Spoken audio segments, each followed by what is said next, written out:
Hi అందరికీ, welcome to my channel. ఈరోజు మనం ఆరోగ్యకరమైన రుచికరమైన పల్లీల గురించి తెలుసుకుందాం. పల్లీలు మన శరీరానికి ఎంతగానో ఉపయోగపడతాయి. ఈ వీడియోను మిస్ అవ్వకుండా చూడండి. ఇంతవరకు సబ్స్క్రైబ్ చేసుకోని వారు సబ్స్క్రైబ్ చేసుకొని పక్కనున్న బెల్ ఐకాన్ని క్లిక్ చేయండి. మరి వీడియోకి వద్దాము. పల్లీల పరిచయం. పల్లీలు తెలుగులో పల్లి లేదా పల్లీల పప్పు అని కూడా అంటారు. ఇవి మనకు ప్రోటీన్, ఆరోగ్యకరమైన కొవ్వులను అందిస్తాయి. పల్లీలు భారతదేశంలోని ముఖ్యమైన పంటలలో ఒకటి. పల్లికాయలో ఆరోగ్య ప్రయోజనాలు తెలుసుకుందాము.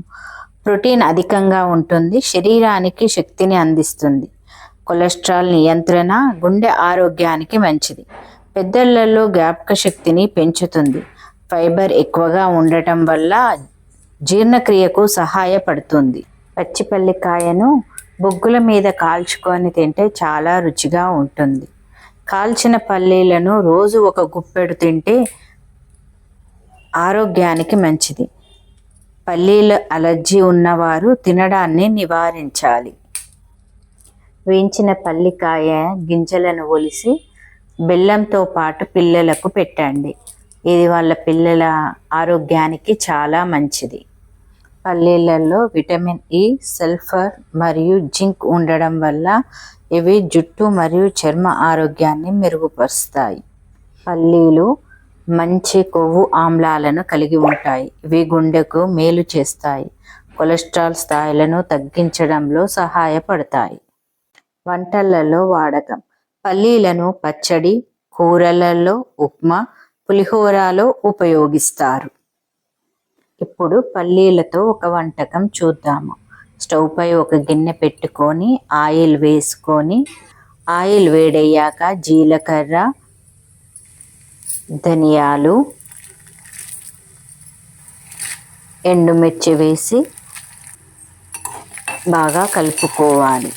కలుపుకున్న తర్వాత పల్లీలను వేసుకోవాలి. పల్లీలను మంచిగా చిటపటలాడేలాగా గోలించుకోవాలి. అవి మంచిగా పగిలినాయి అంటే అవి వేగినట్టే లెక్క. మంచిగా వేయించుకున్న తర్వాత కొబ్బరి ముక్కలను వేసుకోవాలి. వాటిని కూడా చెంచాతోటి మంచిగా కలుపుకొని వేయించుకోవాలి. తర్వాత కరివేపాకు వేసుకోవాలి. కరివేపాకు తర్వాత కొంచెం ఎల్లిపాయలు వేసి కలుపుకోవాలి. ఇలా వేగిన తర్వాత కొంచెం చింతపండును వేసుకోండి. వీడియోలో చూపిస్తున్న విధంగా ఒక 2 రెమ్మలు సరిపోతాయి. తర్వాత తగినంత ఉప్పు వేసుకొని కలుపుకోండి. ఈ మిశ్రమాన్ని గ్రైండర్లోకి తీసుకొని గ్రైండ్ చేసుకోవాలి. చల్లారిన తర్వాత గ్రైండ్ చేయండి. వేడిగా ఉన్నప్పుడు గ్రైండ్ చేయకూడదు. మూత పెట్టుకొని గ్రైండ్ చేసుకుందాం. ఇప్పుడు పొడి రెడీ అయింది.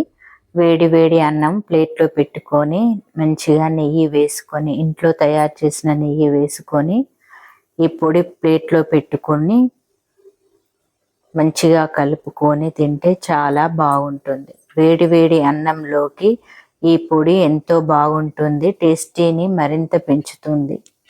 మీరు కూడా ఈ విధంగా పొడి చేసుకొని ట్రై చేసి చూడండి.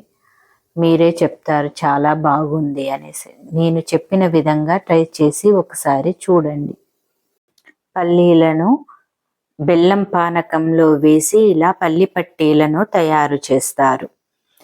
ఇది చిక్కీ అని కూడా అంటారు. పల్లీలను ఇంకా కర్రీలలో కూడా ఉపయోగిస్తారు.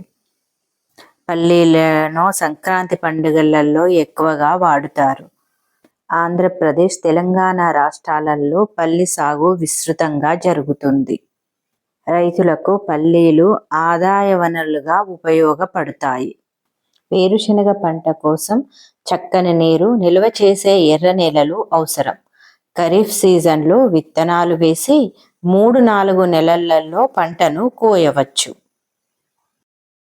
పంట నాటడానికి అనువైన నేల, అవసరమైన వాతావరణ పరిస్థితులు, విత్తనాల ఎంపిక అనేది అవసరం. అయితే రైతులు చాలా సమస్యలను ఎదుర్కొంటారు. ఆవు తినే పురుగులు, పచ్చదెబ్బ వంటి వ్యాధులు, తక్కువ వర్షపాతం ఇవి అన్నీ దిగుబడిని తగ్గిస్తాయి. ఇక లాభాల విషయానికి వస్తే సక్రమమైన నిర్వహణతో రైతులు సీజన్కు ఎకరాకు 20,000 నుంచి 40,000 వరకు సంపాదించవచ్చు. సొల్యూషన్స్: జీవామృతం, న్యాచురల్ ఫర్టిలైజర్స్ని వాడడం, సమయానుకూలంగా పురుగుల మందులు చల్లడం, తక్కువ నీటితో సాగు విధానాలు.